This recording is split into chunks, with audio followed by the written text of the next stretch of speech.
What's up, guys? My name is Elias, and The Mandalorian and Grogu is officially in theaters. So here's my ranking of every Star Wars movie from the absolute worst to the absolute best. Let's get it. In last place is Attack of the Clones. Episode 2 of Star Wars has always been my least favorite to watch, to the point where I audibly groan whenever it's time to watch it for a Star Wars binge. While not the worst movie by any means, it's just so incredibly draining with layers upon layers of exposition caked into numerous boring Senate hearings and Jedi Council powwows. I think a big thing for me regarding the epicness of Star Wars is the emotional through line, which Clones generally lacks due to its CGI heavy Clone War itself, the event that the entire movie hinges on. Sure, Anakin avenging his mother was a highlight as it further showcased his inevitable turn to the dark side, and there are admittedly a couple of standout scenes like Obi-Wan versus Jango Fett or Count Dooku versus Yoda, but the rest of the film is so largely uneventful and just downright disappointing. The romance between Anakin and Padme feels awkward and forced, which is odd because Clones basically plays like a filler episode whose sole purpose is to set up Revenge of the Sith, but the misguided execution keeps it from being a compelling adventure in itself. I appreciate George Lucas's vision for the world. He's the guy who created it. But Attack of the Clones feels like a movie he didn't necessarily want to make, but had to anyway. Our runner-up for the very bottom is The Clone Wars. Just so y'all know, I don't think this is a bad movie. Is it boring? A little. Poorly animated, for the most part. Inconsequential? Sure.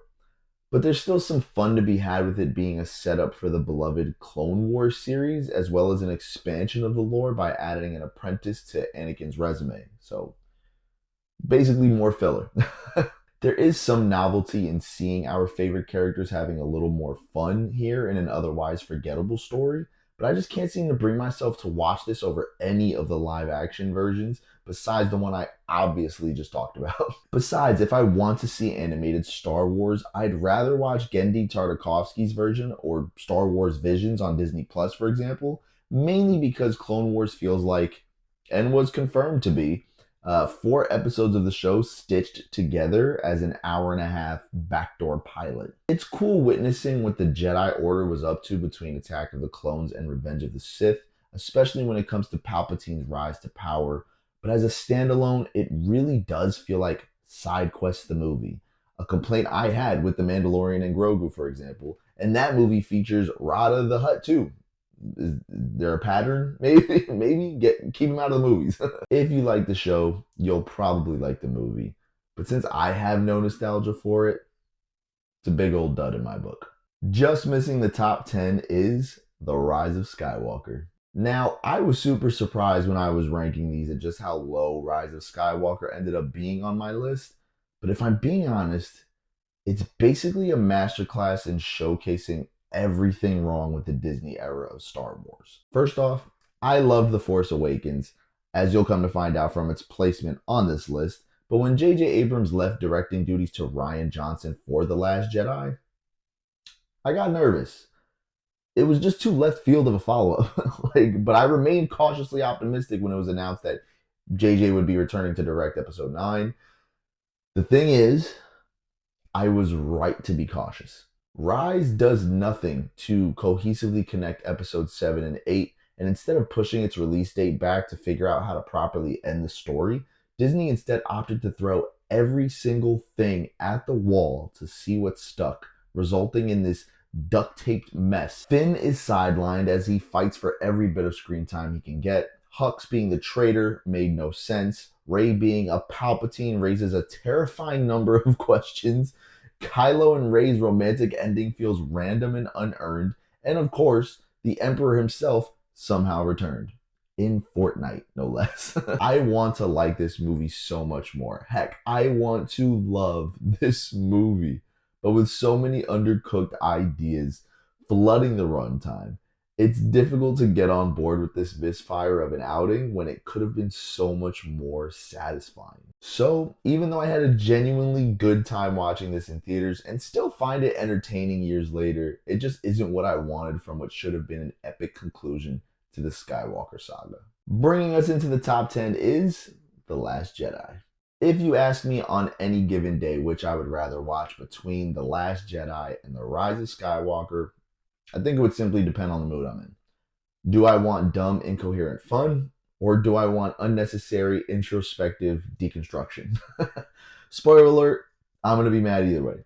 I think what gives The Last Jedi the edge over The Rise of Skywalker is Rian Johnson's direction. If you ask me, there is absolutely room to tell a darker tale in the Star Wars universe that flips everything we know about George Lucas's creation on its head. Where that falters, however, is in its timing. J.J. Abrams opted to stick to producing instead of directing when it came to Episode 8. But the thing is, he had already started the sequel trilogy off. He had implemented ideas that harkened back to that OG feeling of Star Wars while combining the flavor of the prequels. It felt like a return to form, and an interesting one at that. But when The Last Jedi came around, it's like none of it mattered like, at all. Rian Johnson was clearly never a fan of Star Wars and desired to tell his own version of what that world is, which would have been fine as an Elseworld story or just another side quest in the grand scheme of things, or he could have done what Zack Snyder did and just created Rebel Moon, like his own version of Star Wars. But it's none of those things. It's the literal penultimate adventure to a thing that started in the 70s, and it just feels so out of place. Don't get it twisted. I really do appreciate how balls to the wall Johnson went with this and how subversive he was with our expectations. Again, I think if he had taken the reins for the entire trilogy instead of the middle outing only, it would be one of the most goated Star Wars movies, I have no doubt. I mean, dude gave us the epic throne room scene, Kylo versus Luke, Benicio del Toro in Star Wars. But he also gave us Luke drinking breast milk, a Rose and Finn love story that no one asked for, Snoke getting unceremoniously killed off because they literally had no idea what they wanted to do with that character, and just the list goes on and on.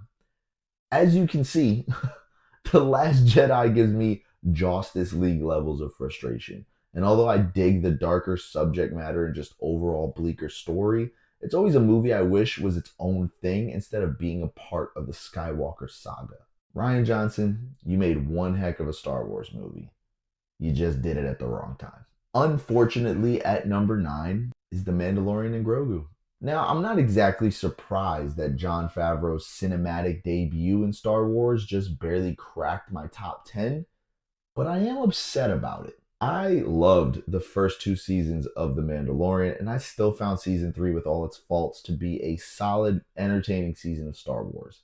But if you told 10-year-old me that someday there'd be a Star Wars movie starring a guy that dresses like Jango Fett, who's not Jango Fett, along with Baby Yoda in the lead roles as they rescue and assist a giant Jabba the Hutt looking look-alike with a six-pack, I'd have been like, man, you crazy. But that's exactly what happened. Basically, side quest the movie, yet again, The Mandalorian and Grogu isn't by any means a bad film. It's totally watchable, totally entertaining, and totally safe.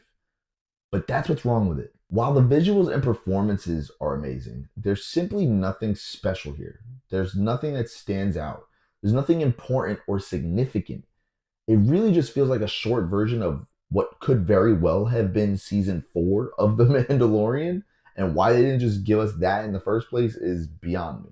Star Wars is at the forefront of pop culture. Therefore, every Star Wars movie, especially ones that come 7 years after the last, needs to feel like a cultural event. But due to Disney pumping out Star Wars TV projects and essentially diluting the brand by oversaturating it to the masses, and presumably due to the poor reception from the back half of the sequel trilogy, Star Wars doesn't have that built-in excitement factor anymore. And that really stinks. I'll still be in theaters day one for anything Star Wars because that's just the type of fan that I am. However, if they keep releasing stuff like this instead of focusing on creating something new, fresh, or just epic in the Star Wars universe, then I'll start waiting for streaming. Surprisingly, at number 8, Solo. Wholly unnecessary, but somehow one of the most fun outing in the franchise, Solo actually manages to be a huge blast from start to finish, with an interesting enough plot and a hard carry by Alden Ehrenreich's Han Solo. Who knew? When Phil Lord and Chris Miller were dropped in the middle of production due to creative differences, critically acclaimed director Ron Howard literally picked up the pieces, ran with it, and somehow turned what could have been a dumpster fire into an entertaining sci fi heist flick with betrayals, excellent visuals, and hilarious interactions in a simply fun expansion of the lore that we admittedly didn't need in the first place. Donald Glover, aka Childish Gambino, as Riz Master Lando Calrissian himself, is easily the biggest highlight here. To the point where a show is based off of him has been in the works for what seems like forever now, and it's kind of wild how they haven't been able to get that off the ground yet. I'm actually surprised that they really just went, look, Mandalorian sells toys. Let's give that movie all of our resources. It's like you have you have other characters you can explore and do things with, and you're just gonna continue with the Mandalorian, even though it was already a show. You want to make it a movie. It already had the budget of a movie, and yet you're making it a movie. It doesn't make any sense. None of it makes sense. Honestly, I don't understand the hate that this film gets. Sure, the origin for his name is dumb, and we really never asked for how Han and Chewie became best buds, but Paul Bettany is a scarred up villain, Amelia Clark is Han's femme fatale love interest, Woody Harrelson doing Woody Harrelson things in Star Wars, and Lando risen up a droid makes this movie way more fun and interesting than I'm sure was ever the intention. But yeah, the cast here is great. The story is fairly simple and easy to follow. The Darth Maul cameo at the end is extremely cool. And I just respect Ron Howard for being able to pull this thing together as much as he did. So kudos to you, Ron, because this uncalled for and rather insignificant origin story, it actually kind of slaps. Rightfully at number 7 is Return of the Jedi. The age-old argument against this movie is definitely the Ewok stuff, and you certainly aren't going to hear any objections from me. I simply start tuning this movie out whenever we spend time on Endor and are smacked in the face with all of this slapsticky humor and goofiness that comes with the situation, but it does still involve our central protagonists like Han, Leia, Chewie, R2D2, and C3PO playing important roles in the story, so I can forgive it somewhat. My thing is, this movie really only clicks for me when Luke, Vader, or the Emperor are on screen. The culmination of Luke's journey that leads him to confront his father and ultimately overthrow Palpatine is as epic as Star Wars should be. The heart-wrenching duel between father and son, their subsequent team-up, Anakin's sacrifice fully redeeming him, allowing him to be seen among Obi-Wan and Yoda in the Force. It's amazing. But that's not the whole movie. That's a portion of it. Half, if you will. I'll give you that, the benefit of doubt. But the rest of the time, we're either on Tatooine or on Endor, and I really don't care for either. Again, I have no nostalgia for the OG trilogy. So every time I watch this, I just can't wait to get to the third act where it's the aspect of Star Wars that I truly love. You know, the lightsaber duels and Force nonsense. But still, watching this, I'm reminded that the OG trilogy really is essentially the gold standard for Star Wars, and Return of the Jedi is an epic, albeit flawed conclusion to the golden age of the franchise. Just missing the top 5 is The Phantom Menace. 15 years after the Return of the Jedi, George Lucas desired to get back into the groove to give us one of the dopest origin stories of sorts ever put to screen, and he made sure to give us plenty of action, compelling storytelling, and stakes that no matter the outcome would cause ripples throughout the entire Star Wars universe as we knew it. Episode 1 suffers largely from the stuff that makes Attack of the Clones a chore to get through, but it also contains some of the coolest and most iconic stuff we've ever seen from the franchise. Cons out of the way, yes, Phantom Menace is very flawed, with its overuse of Jar Jar Binks, aka one of the worst characters from this world, its hit or miss visuals. I much prefer practical effects Star Wars over glossy CGI polished Star Wars. It works where it works, but you know, that's just me. And of course, it's talky exposition scenes through Senate hearings and Jedi Council powwows. I'm not a fan. However, getting to the pros, this was the beginning, the reintroduction, so to speak, of one of the greatest fictional characters in any medium, Darth friggin' Vader. Jake Lloyd plays a young Anakin Skywalker who falls in love with Natalie Portman's Padme, and although their age difference is quite noticeable and borderline questionable in the next 2 movies, they have this cute chemistry with each other, which makes you actually root for them. thus making it even more sad when he inevitably turns to the dark side. You have the legendary Liam Neeson. You have the legendary Liam Neeson as Qui-Gon Jinn, aka one of the coolest Jedi ever created. Mace Windu's my boy, just saying, he's still my favorite. And Ewan McGregor as a young Obi-Wan, killing it as this arrogant, almost brash version of the wise old man we got to know in the first Star Wars. But of course, what really puts the Phantom Menace this high on the list is because of one of the greatest fight scenes ever put to film, the Duel of the Fates. That epic score, the exhilarating choreography, Obi-Wan and Qui-Gon giving it their all against Ray Park's now iconic Darth Maul and his double lightsaber. It makes the first 2 hours or so of setup that much more worth it, and it's one of the only saber duels from the IP that I can watch over and over and over again. Bringing us into the top 5 is Rogue One. Personally, what makes Rogue One stand out is just how far removed yet utterly familiar it feels in the Star Wars universe, connecting directly to the one that started it all while still doing its own thing. Ryan Johnson should have taken some notes. We always hear about the war between the Republic and the Empire, and in most of the movies we do see glimpses of the tragedy such a conflict could cause, but Gareth Edwards' direction really displays the true stakes at hand in this, with essentially everyone involved giving their life for the cause.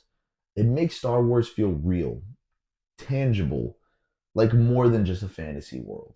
Edward's signature visuals are full-fledged epic here too, as the man who brought the modern-day Godzilla to life frames TIE fighters, AT-ATs, and Star Destroyers as the giants they are, making the foot soldiers on the ground feel smaller as they go up against even greater odds. There's also some standout characters here, namely Ben Mendelsohn as the memeified Krennic, my boy Donnie Yen in yet another blind role as the staff-wielding Chirrut, and Diego Luna as Andor, which, by the way, watching Andor certainly fleshed this movie out, which in turn expanded upon the first Star Wars movie ever, which is no easy task. So I would suggest definitely watching Andor, then Rogue One, then Star Wars. I think that's just a good, cool way to watch it. But of course, Rogue One will go down in history as the Star Wars movie with the best Darth Vader scene ever put to screen. And I don't think anyone else is really going to argue that. I think allowing these big, diverse, and just visually talented directors to take a stab at a Star Wars story is awesome. And even though I don't need every blank in the franchise filled, crafting a creative explanation for the hole in the Death Star, as well as showcasing just what the Star Wars in Star Wars is really all about, honestly made this film one for the books. Just missing the top 3 is A New Hope. It's impossible not to hold the very first Star Wars movie to such high regard, no matter how slightly flawed it might be, due to it completely revolutionizing cinema as we know it. Blockbuster franchises became a thing. Mind-blowing special effects became a thing. An entirely new universe from one of the most creative minds in history became a thing. And this was the start of it all. The stories are true. Harrison Ford was a scene reader. Mark Hamill had been in a couple of small TV roles. Carrie Fisher was a Nepo baby. David Prowse had his lines as Darth Vader dubbed over by James Earl Jones. George Lucas suffered health problems from the stress he endured directing this movie, which is why he stopped directing the other two. The behind the scenes tidbits for this movie are just the stuff of legends and only further deepens what makes episode 4 one of the best. Think about all of the things this movie brought to the lexicon of society. Who doesn't know what a lightsaber is? Who's never heard of May the Force be with you? At this point, even people who have never watched a Star Wars movie in their life know of Star Wars, and I think that's a testament to the longevity of this franchise as a whole. Where I have issues, though, is on the surface. It's simple. Not simple as in there's nothing special about it, because I clearly have been talking up how special it really is. But I mean, the ones you've seen The Empire Strikes Back or even Return of the Jedi to an extent, you realize just how much Star Wars has truly evolved. The visuals, the story, the characterizations. This was a time when Lucas was figuring out just how the heck he was going to bring this entire world that nestled in his head to life. And it was simply inventive. But everything that came after was about perfecting it. Luke Skywalker, iconic. Darth Vader, iconic. Han Solo, iconic. Lightsabers, iconic. The Force, iconic. Death Stars, iconic. Even though I like watching this franchise in timeline order, I'll always suggest to a first timer to start where it all began to truly appreciate how far it's all come. Real quick, before I give you my top three, if you want to see my individual reviews for every Star Wars movie, check out my page or follow me on Letterboxd at Takes with Eli for my official rating of each movie. And make sure to visit my other socials where I post stuff like this all the time.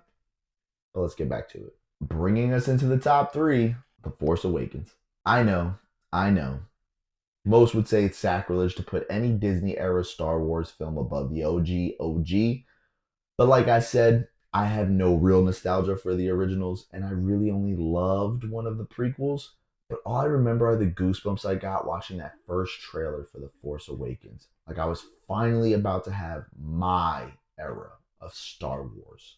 J.J. Abrams truly brought the heat with episode 7, introducing new characters and mixing them in with some old ones, showcasing some insane visuals to display how Star Wars should look, not too glossy and not too wonky, just the perfect middle ground, as well as gave us a compelling story to look forward to. What upsets me about how good this movie is knowing just where it all ended up.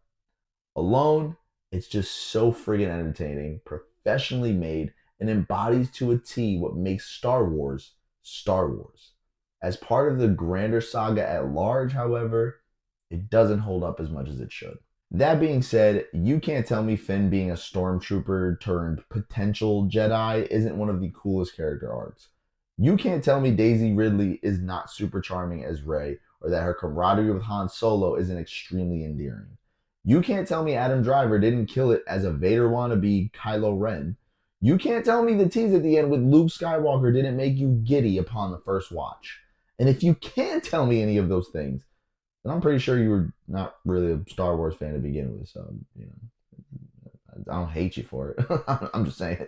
I truly wish JJ took hold of the entire trilogy instead of opting out of episode 8 because I can only imagine how awesome the whole story would have been. Again, A New Hope is the OG and it deserves all the respect on its name.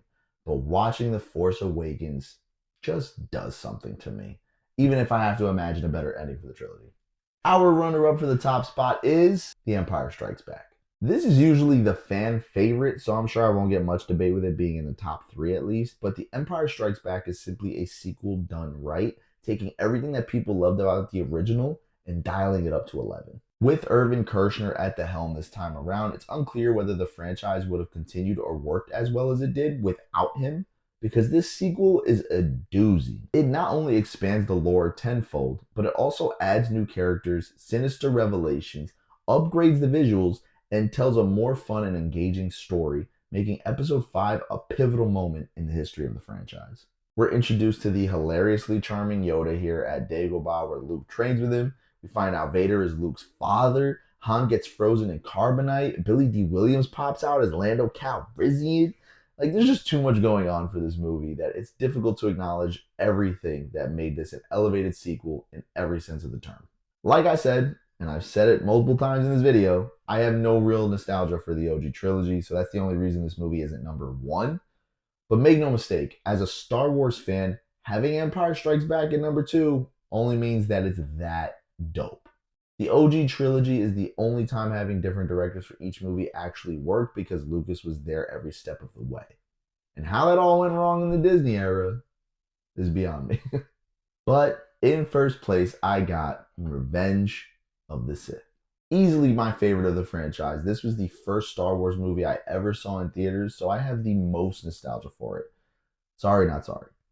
From the fight choreography to the mind-blowing visuals, and of course, Anakin's turn to the dark side, no matter how abrupt you may think it is, causes him to kill a bunch of younglings, cut off Mace Windu's hand, and force choke Padme, easily making Episode 3 the most emotionally raw Star Wars movie, and probably the most epic too. Sure, there's some clunky writing, sure it breaks continuity a bit, but ask me if I care. I don't.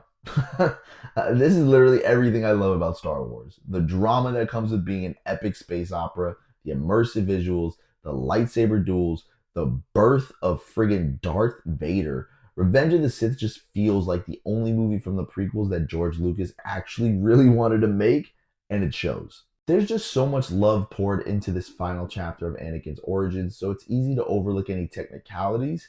Well, that, and it's the only Star Wars movie my brother and I seem to quote all the time, 20 years later, so there's that.